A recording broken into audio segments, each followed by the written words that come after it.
podemos observar entonces en un cadáver real el aparato digestivo, ¿no?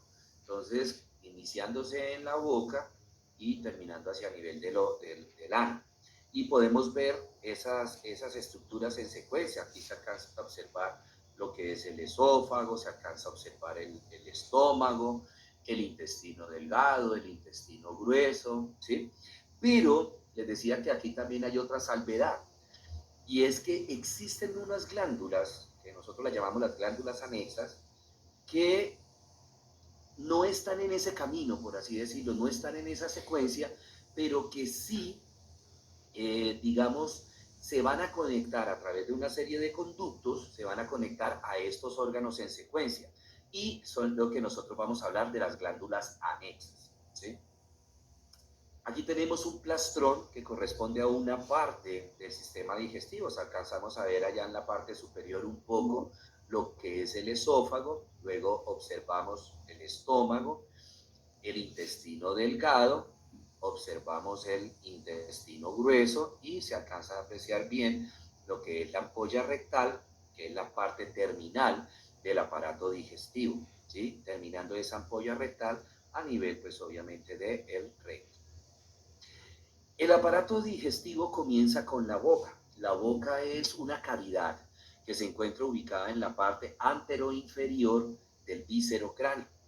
Esa boca no solamente se constituye como el inicio de la vía digestiva, sino que también cumple un papel muy importante, porque dentro de esa boca vamos a encontrar una serie de elementos que ayudan al proceso de la digestión, específicamente la función de esas estructuras, de esos elementos que están en la boca, es el proceso de la masticación, que es lo que vamos a hablar poco a poco.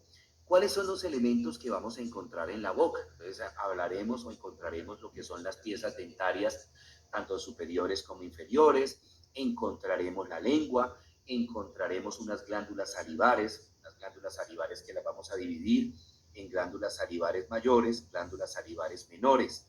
Principalmente esas serían como las estructuras macro, más grandes, que vamos a encontrar a nivel de la boca. Cada una de estas estructuras que vamos a ir desglosando poco a poco, cada una de estas estructuras juega un papel importante individual dentro del proceso de la digestión, pero que si cada una, si unimos, por así decirlo, cada una de esas funciones individuales, entonces vamos a tener una función común que redunda precisamente en la preparación de los alimentos para el proceso de la digestión. Entonces, como les decía, tenemos también la parte del paladar, que ahorita hablaremos de ese paladar, que algo habíamos hablado cuando vimos el aparato respiratorio, ¿sí? Que ese paladar, que corresponde al techo de la boca, es el mismo piso de la fosa nasal. Aquí podemos observar entonces la parte del paladar, lo que corresponde al techo de la boca. Entonces recordamos cuando vimos la parte de los huesos que este paladar duro, este techo de la boca, está constituido, bueno, primero que todo por unas estructuras óseas, ¿sí? Esas estructuras óseas están distribuidas de la siguiente manera. Los 2/3 anteriores de ese paladar duro va a estar constituido por el hueso maxilar superior. Nosotros ya vimos eso, de tal manera que simplemente lo que vamos a hacer es como una especie de repaso.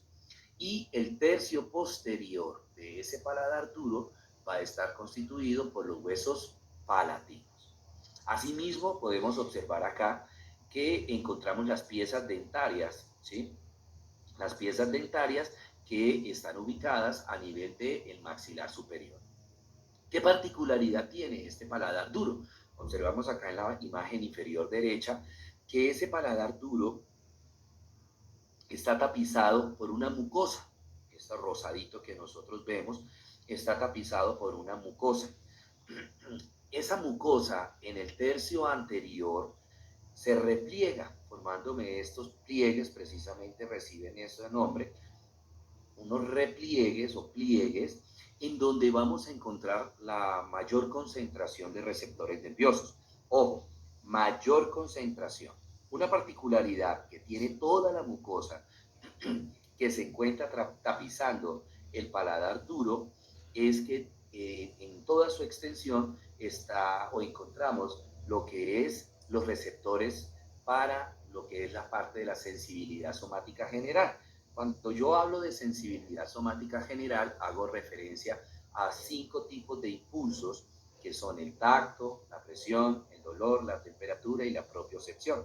Entonces, para estos 5 tipos de impulsos, aquí en esta mucosa encuentro los receptores para iniciar esas vías nerviosas. Simplemente que en estos repliegues, ¿cierto?, de la mucosa es donde va a haber una mayor cantidad que en el resto de la mucosa. Luego tenemos la parte inferior de la cavidad oral. En esta cavidad inferior, entonces, encuentro también una mucosa, ¿cierto?, que tiene las mismas características que hablábamos ahorita de la mucosa del paladar duro, o sea que también tiene receptores para todo lo que tiene que ver con la sensibilidad somática general. Otra particularidad es que en esta mucosa se encuentra ubicada esa parte en lo que es el maxilar inferior. Encuentro unas glándulas salivares, acá puedo observar una de las glándulas salivares mayores que reciben el nombre de glándulas sublinguales, y debajo de estas, un poco más hacia afuera, un poco más hacia la derecha, justamente por debajo pero hacia la derecha, encuentro el segundo tipo de glándulas salivares mayores, que es la glándula submandibular. Entonces tenemos acá la glándula salivar sublingual y la glándula más abajo, la glándula salivar submandibular. Hay otra glándula que de repente más adelante se las muestro, que se llama la glándula parótida. Esa glándula parótida la encuentro ubicado justamente por detrás de la parte superior de la rama del maxilar inferior. Es decir, ubiquémonos por delante del pabellón auricular, ¿sí? Ahí encontramos inmediatamente nosotros el maxilar superior, y por detrás de esa porción del maxilar inferior, y por detrás de esa porción ascendente del maxilar inferior, encuentro la glándula salivar mayor más grande, que se llama la glándula parótida. Esa glándula parótida es de las más susceptibles, por así decirlo, para inflamarse, para ser objeto de infecciones principalmente a nivel viral. Y cuando se inflama la glándula parótida nos produce una enfermedad que se llama la parotiditis, que nosotros la conocemos vulgarmente como paperas, ¿sí? Ya sabemos qué es la parótida. También encontramos en esa porción del paladar, en la parte inferior, las piezas dentarias, ¿sí? Esas piezas dentarias entonces se encuentran ubicados a nivel del maxilar inferior. Encontramos también en esta zona la lengua. La lengua es una estructura muscular, está constituida por una gran cantidad de músculos, unos músculos que son intrínsecos. Cuando nosotros hablamos de algo intrínseco, no importa si son solamente músculos, pero ustedes van a lo largo de su formación profesional van a encontrar que los diferentes profesores van a hablar de intrínseco y extrínseco. ¿Qué significa en este caso músculos intrínsecos? Músculos intrínsecos de la lengua, que son músculos que nacen en la lengua y terminan en la lengua, es decir, son músculos pequeños. Y también vamos a tener otros músculos que son los músculos extrínsecos, que esos son un grupo muscular un poco más grande, que son músculos que nacen en otra parte diferente de la lengua, pero que van a terminar insertándose a nivel de la lengua. En cuanto a las funciones, por ejemplo, de las glándulas salivares, las 3 glándulas salivares mayores, parótida, glándula sublingual y glándula submandibular, como el nombre me lo indica, glándula salivar es la de producir saliva.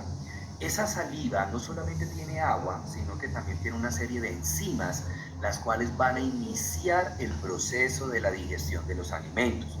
¿En qué consiste ese proceso de la digestión de los alimentos? Consiste en ir desdoblando, consiste en ir disgregando el alimento en sus componentes originales, es decir, que si esa porción de comida que nosotros estamos ingiriendo Tiene vitaminas, pues inicia el proceso en la boca cuando la hialina, que es una de las enzimas que se encuentra a nivel de la lengua, de la saliva, perdón, comienza a ir separando el alimento en esos componentes originales, llámese proteínas, vitaminas, minerales, carbohidratos, lípidos, en fin, todo ese tipo de sustancias. Segunda función de esas glándulas salivares es pues precisamente mojar el bolo alimenticio para que se facilite más el inicio del proceso de la digestión. En cuanto a la función de la lengua, entonces